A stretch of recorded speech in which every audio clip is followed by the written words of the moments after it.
Hello welcome all of you. നമ്മളിന്ന് discuss ചെയ്യാൻ പോകുന്നത് ഇംഗ്ലീഷ് ഫോർ കമ്മ്യൂണിക്കേഷനിൽ 2 മാർക്സിന് ചോദിക്കാൻ ചാൻസ് ഉള്ള ക്വസ്റ്റ്യൻസ് ആണ് കേട്ടോ. First one, what you mean by cyber laws? Answer എന്താണ്? Cyber law refers to any law that applies to the internet and internet related technologies. ഇൻ്റർനെറ്റിലോ അല്ലെങ്കിൽ ഇൻ്റർനെറ്റ് റിലേറ്റഡ് ടെക്നോളജീസിലോ അപ്ലൈ ചെയ്യാൻ പറ്റിയിട്ടുള്ള ഏത് നിയമമായാലും നമുക്കതിനെ എന്ത് വിളിക്കാം? സൈബർ ലോസ് എന്ന് വിളിക്കാം. Recent development in the legal system. Legal സിസ്റ്റത്തിലെ ഒരു റീസെൻറ്റ് ഡെവലപ്മെൻ്റ് ആണ് സൈബർ ലോസ് എന്ന് പറയുന്നത്. The purpose of cyber laws is to provide legal protection to the internet users. അപ്പോൾ സൈബർ ലോസ് എന്താണെന്ന് ചോദിച്ചിട്ടുണ്ടെങ്കിൽ ജസ്റ്റ് അതിൻ്റെ ഡെഫിനേഷൻ എഴുതണം. എന്താണ്? ഇൻ്റർനെറ്റ് ആൻഡ് ഇൻ്റർനെറ്റ് റിലേറ്റഡ് ടെക്നോളജീസിൽ അപ്ലൈ ചെയ്യാൻ പറ്റിയിട്ടുള്ള ഒരു നിയമങ്ങളാണ്. പിന്നെ ഈ അടുത്ത് വന്നിട്ടുള്ള ഒരു ഡെവലപ്മെൻ്റ് ആണ് ലീഗൽ സിസ്റ്റത്തിൽ. ആൻഡ് അതേപോലെ തന്നെ ഇൻ്റർനെറ്റ് യൂസേഴ്സിന് ഒരു ലീഗൽ പ്രൊട്ടക്ഷൻ നൽകുക എന്നുള്ള എയിമോട് കൂടിയിട്ടാണ് സ്റ്റാർട്ട് ചെയ്തിരിക്കുന്നത്. ഇത്രയും എഴുതുക സൈബർ ലോസ് എന്താണെന്ന് ചോദിച്ചിട്ടുണ്ടെങ്കിൽ.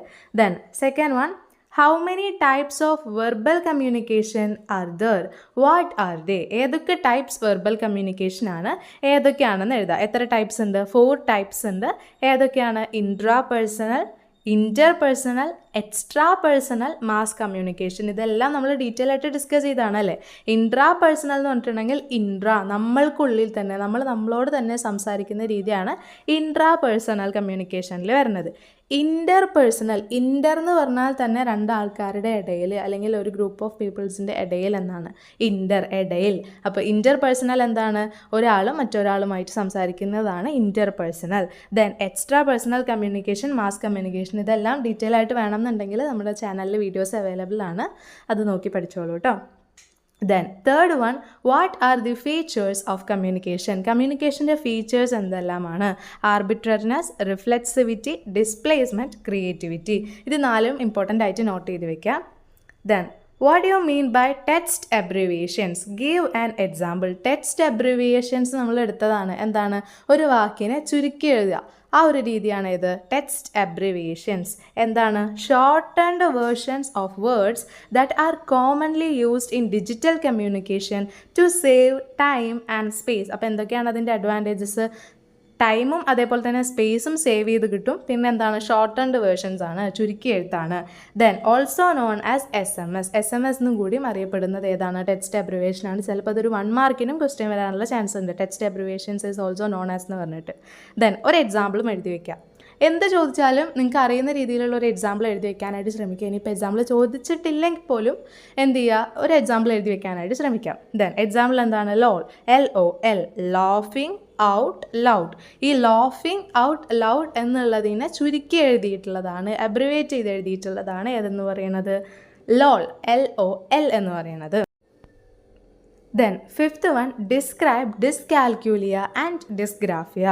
എന്താണ് ഡിസ്കാൽക്യൂലിയ, ഡിസ്ഗ്രാഫിയ? എന്താണ്? ലേണിംഗ് ഡിസബിലിറ്റീസ് ആണ്. ഫസ്റ്റ് ഡിസ്കാൽക്യൂലിയ എന്ന് പറഞ്ഞിട്ടുണ്ടെങ്കിൽ നമ്പേഴ്സ് ഐഡൻറ്റിഫൈ ചെയ്യാൻ വേണ്ടിയിട്ട് ഒരാൾക്ക് ഭയങ്കരമായിട്ട് ബുദ്ധിമുട്ട് വരിക.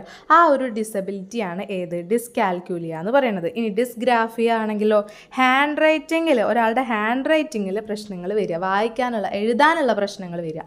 എഴുതാനുള്ള പ്രശ്നങ്ങൾ വരുന്നത് ഏതിലാണ്? ഡിസ്ഗ്രാഫിയയിലാണ്. Dyscalculia, it was the difficulty in learning with numbers കണ്ടിട്ടുണ്ടെങ്കിൽ ഏതാണ്? ഡിസ്കാൽക്യൂലിയ. ആൻഡ് അതല്ല ഹാൻഡ് റൈറ്റിംഗ് അല്ലെങ്കിൽ റൈറ്റിംഗ് എബിലിറ്റി ആയിട്ട് ബന്ധപ്പെട്ടിട്ടുള്ളതാണെങ്കിൽ dysgraphia. When someone finds it difficult to write a problem that affects a person's handwriting ability. Then sixth one, what is lithography?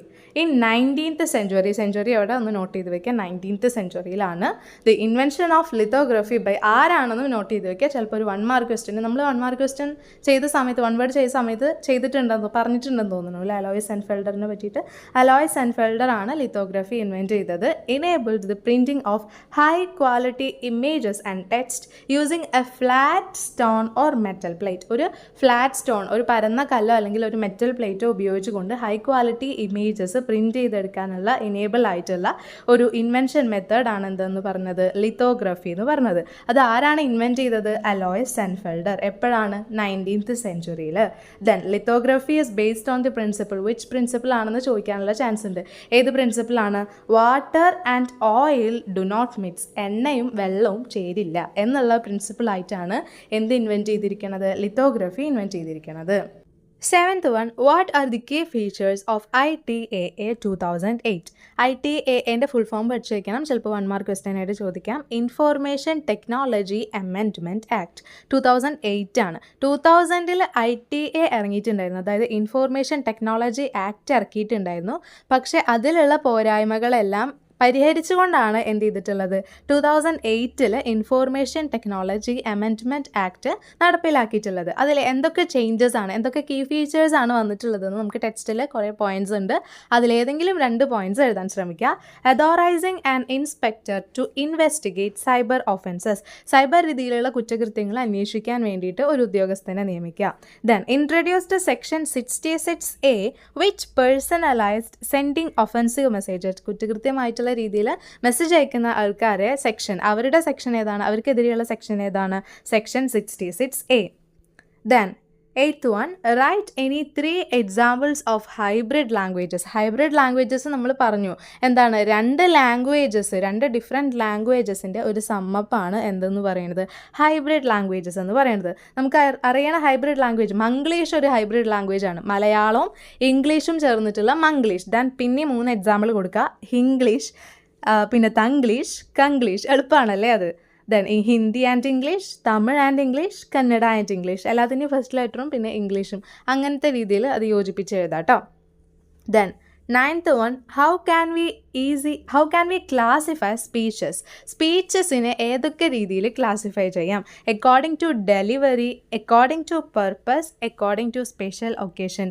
എങ്ങനെയാണ് ആ ഒരു speech deliver ചെയ്യുന്നത് എന്നുള്ള ബേസിലും, അതേപോലെ തന്നെ എന്താണ് ആ സ്പീച്ച് കൊണ്ട് ഉദ്ദേശിക്കുന്നത് എന്നുള്ള ബേസിലും, സ്പെഷ്യൽ ഒക്കേഷൻസ്, ഏതൊക്കെ ഒക്കേഷൻസിനാണ് അത് യൂസ് ചെയ്യുന്നത് എന്നുള്ളത് ബേസിലും, അങ്ങനെ 3 ബേസിൽ നമുക്ക് സ്പീച്ചസിനെ ക്ലാസിഫൈ ചെയ്യാൻ പറ്റും.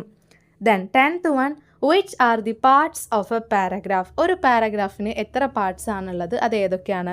3 പാർട്സ് ആണുള്ളത്. First one, topic sentence. Topic sentence separate ആയിട്ട് ചിലപ്പോൾ ക്വസ്റ്റ്യൻ വരാനുള്ള ചാൻസ് ഉണ്ട്. ടോപ്പിക് സെൻറ്റൻസ് എന്താണ്, ഒരു പാരഗ്രാഫിൻ്റെ ഏറ്റവും തുടക്കത്തിലുള്ള സെൻറ്റൻസ്, ആ ഒരു പാരഗ്രാഫിൽ മൊത്തമായിട്ട് എന്താണ് കൺവേ ചെയ്യാൻ ഉദ്ദേശിച്ചിരിക്കുന്നത് എന്നുള്ളത് ആ ഒരു സെൻറ്റൻസ് വായിക്കുന്നതിലൂടെ മനസ്സിലാക്കാൻ പറ്റുന്ന രീതിയിലുള്ള ഒരു സെൻറ്റൻസ് ആണ് ടോപ്പിക് സെൻറ്റൻസ് എന്ന് പറയുന്നത്. Second one, supporting sentences.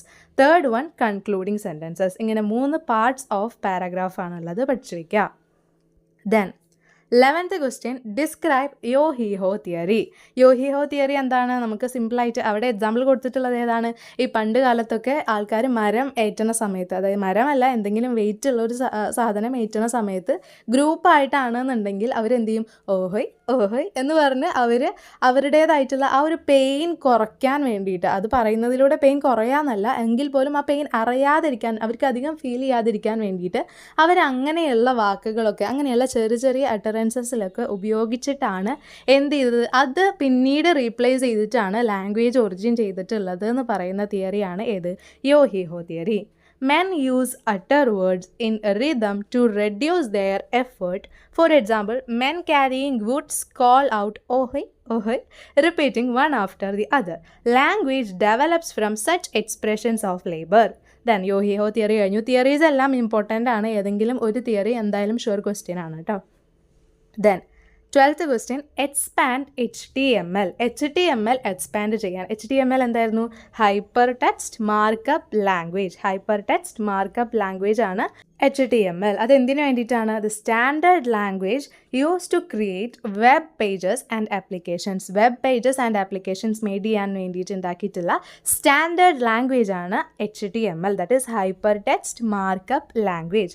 Then 13, write about upward communication. Upward communication ഉണ്ട്, downward communication, vertical communication, horizontal communication, diagonal communication, ഇങ്ങനെയെല്ലാം നമ്മൾ ഡീറ്റെയിൽ ആയിട്ട് ഡിസ്കസ് ചെയ്തതാണ്. അതിലേതെങ്കിലും ഒരു കമ്മ്യൂണിക്കേഷൻ ചോദിക്കാനുള്ള ചാൻസ് ഉണ്ട്.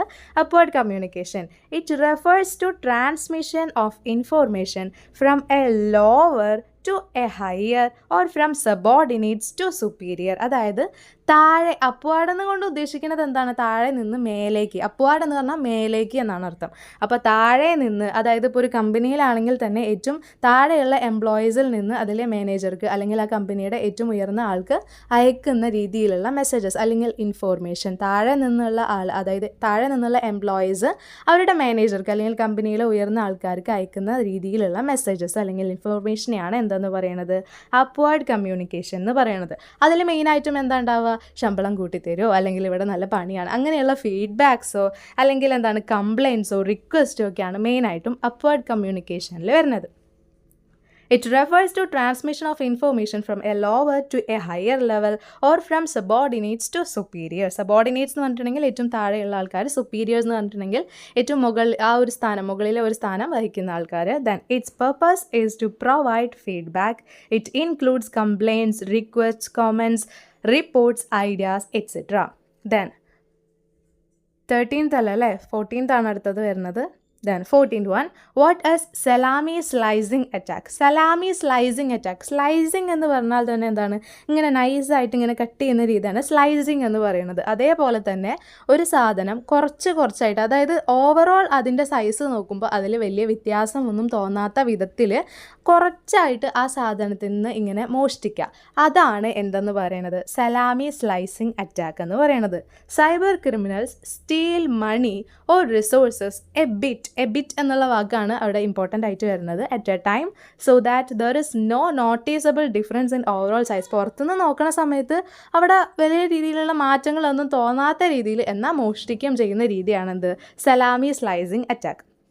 Then 15th one, what is phonetics and phonology means? Phonetics and phonology കൊണ്ട് എന്താണ് ഉദ്ദേശിക്കുന്നത്? ഫെനറ്റിക്സും ഫോണോളജിയും എങ്ങനെയാണ് ഒരു വേർഡ് പ്രൊനൗൺസ് ചെയ്യേണ്ടത്, പ്രൊനൗൺസിയേഷൻ വെച്ചിട്ടുള്ള സ്റ്റഡീസാണ് എന്ത്? ഫെനറ്റിക്സും ഫോണോളജിയും. Phonetics and phonology are the studies that explain how words are pronounced, arranged and used in language. Then അപ്പോൾ 16th ഒന്നാണല്ലേ വരും അടുത്തത്. Mention any 2 file converting tools. ഏതെങ്കിലും ഒരു ഫയൽ കൺവേർട്ടിംഗ് ടൂൾസ് നമ്മൾ 3 പഠിച്ചു, അതിലേതെങ്കിലും 2 എഴുതാനാണ് പറഞ്ഞിരിക്കുന്നത്. ക്ലൗഡ് കൺവേർട്ട് ഏത് ഫയൽ മാറ്റാനാണ്? ഫോർ ഓഡിയോ ഫയൽ കൺവേർഷന് വേണ്ടിയിട്ട് ഏതാ ഉപയോഗിക്കുന്നത്? CloudConvert. Then HandBrake for video file conversion. Audio file കൺവേർഷനും ഉണ്ട്, വീഡിയോ ഫയൽ കൺവേർഷനും ഉണ്ട്. ഓഡിയോ ഫയലിന് ക്ലൗഡ് കൺവേർട്ട്, വീഡിയോ ഫയൽ കൺവേർഷന് HandBrake. Then 16th one, which are the functions coming under persuasive category of communication? കുറേ അധികം category of communication പഠിച്ചു നമ്മൾ. അതിൽ പെർസുവാസീവ് എന്ന് പറഞ്ഞാൽ തന്നെ നിർബന്ധിപ്പിക്കുന്ന രീതിയിലുള്ള ഫങ്ഷൻസ് ആണ് പെർസുവാസീവിൽ വരുന്നത്. ഇപ്പോൾ ഫോർ എക്സാമ്പിൾ കുറേ പരസ്യങ്ങൾ നമ്മൾ ഓരോ സാധനങ്ങൾ വാങ്ങാൻ വേണ്ടിയിട്ട് നിർബന്ധിപ്പിക്കുന്ന രീതിയിലാണ്, കൺവിൻസ് ചെയ്യുന്ന രീതിയിലാണ്. അതെല്ലാം വരുന്നത് ഏതിലാണ്? പെർസുവാസീവ് കാറ്റഗറിയിലാണ്. അഡ്വർടൈസിങ് പരസ്യങ്ങൾ, selling and services, reasoning, suggestions, convincing people. Then next one, what is Vimeo? Vimeo എന്ന് പറയുന്നത് ഒരു പ്ലാറ്റ്ഫോമാണ്, യൂട്യൂബ് പോലെ തന്നെയുള്ള ഒരു പ്ലാറ്റ്ഫോമാണ്. ഓഡിയോ വിഷ്വൽ കണ്ടൻറ്റ് എല്ലാം ഉണ്ട്. അതിൽ ഹൈലൈറ്റ് ചെയ്യേണ്ട പോയിന്റ് എന്താണെന്ന് വെച്ചിട്ടുണ്ടെങ്കിൽ അതൊരു അസിൻക്രോണസ് പ്ലാറ്റ്ഫോമാണ്. അതായത് ഒരേ സമയം നമുക്ക് ഇൻ്ററാക്റ്റ് ചെയ്യാൻ പറ്റില്ല, അങ്ങനെയുള്ളൊരു പ്ലാറ്റ്ഫോമാണ് asynchronous platform. That is Vimeo. Vimeo is a platform that is similar to YouTube with an online collection of audio visual content. It is an asynchronous platform. The next one, name the 4 types of sentences. പല രീതിയിലുള്ള sentences ഉണ്ടെന്ന് നമ്മൾ പറഞ്ഞു. അങ്ങനെ 4 types of sentences ആണുള്ളത്. First one declarative സെൻറ്റൻസസിൽ എന്താ വരുന്നത്? മെയിനായിട്ടും എന്തെങ്കിലും ഒരു ഇൻഫോർമേഷൻ കൺവേ ചെയ്യാൻ, ദിസ് ഇസ് മൈ പെൻ, ഇതെൻ്റെ പെന്നാണ്, അങ്ങനെയുള്ള ആ ഒരു ഇൻഫോർമേഷൻസ് കൺവേ ചെയ്യാൻ വേണ്ടിയിട്ടുള്ളതാണ് ഡിക്ലറേറ്റീവ് സെൻറ്റൻസസ്. ദെൻ ഇൻറ്ററോഗേറ്റീവ് സെൻറ്റൻസസിൽ മെയിനായിട്ടും ആസ്കിങ് ക്വസ്റ്റ്യൻസ്, ആ ബ്രാക്കറ്റിൽ കൊടുത്തിരിക്കുന്നത് അതെന്താണ് ഉദ്ദേശിക്കുന്നത് എന്ന് മനസ്സിലാവാൻ വേണ്ടിയിട്ടാണ്. അങ്ങനെ കൊടുക്കരുത്, അത് എക്സ്പ്ലെയിൻ ചെയ്തിട്ട് വേണം കൊടുക്കാൻ. 2 മാർക്സിനല്ല 5 മാർക്സിന് ചോദിച്ചാൽ. ഇൻറ്ററോഗേറ്റീവ് സെൻറ്റൻസസിൽ എന്താണ്? ക്വസ്റ്റ്യൻസ്, ആസ്കിങ് ക്വസ്റ്റ്യൻസ് ചോദിക്കുന്നതൊക്കെ ഏതിൽ വരുന്നതാണ്? ഇൻറ്ററോഗേറ്റീവ്. ദെൻ ഇമ്പറേറ്റീവിൽ മേക്കിംഗ് റിക്വസ്റ്റ്സ്. എക്സ്ക്ലമേറ്ററി സെൻറ്റൻസസ് നമ്മുടെ സ്ട്രോങ് ഫീലിങ്സും സ്ട്രോങ് ഇമോഷൻസും ഒക്കെ എക്സ്പ്രസ് ചെയ്യാൻ വേണ്ടിയിട്ട് ഏത് സെൻറ്റൻസ് ആണ് ഉപയോഗിക്കുക? എക്സ്ക്ലമേറ്ററി സെൻറ്റൻസസ് ആണ് ഉപയോഗിക്കുക. അപ്പോൾ ഇത്രയും 2 മാർക്സ് ക്വസ്റ്റ്യൻസ് ആണ് നമ്മൾ ഈ ഒരു വീഡിയോയിൽ ഉൾപ്പെടുത്തിയിട്ടുള്ളത്. നന്നായി പഠിക്കുക. ആൻഡ് വീഡിയോ ക്ലാസ് ഇഷ്ടമായെങ്കിൽ ലൈക്ക് ചെയ്യുക, ഷെയർ ചെയ്യുക, നിങ്ങളുടെ ഫ്രണ്ട്സിനൊക്കെ ഷെയർ ചെയ്ത് കൊടുക്കുക. സബ്സ്ക്രൈബ് ചെയ്തിട്ടില്ലെങ്കിൽ സബ്സ്ക്രൈബ് ചെയ്യുക. നിങ്ങളുടെ കമൻറ്റ്സ് എന്താണ് മനസ്സിലാവുന്നുണ്ടോ, ഇനി അങ്ങനത്തെ വീഡിയോസാണ് വേണ്ടത് എന്നുള്ളത് കമൻറ്റ് സെക്ഷനിൽ അറിയിക്കാം കേട്ടോ. Thank you.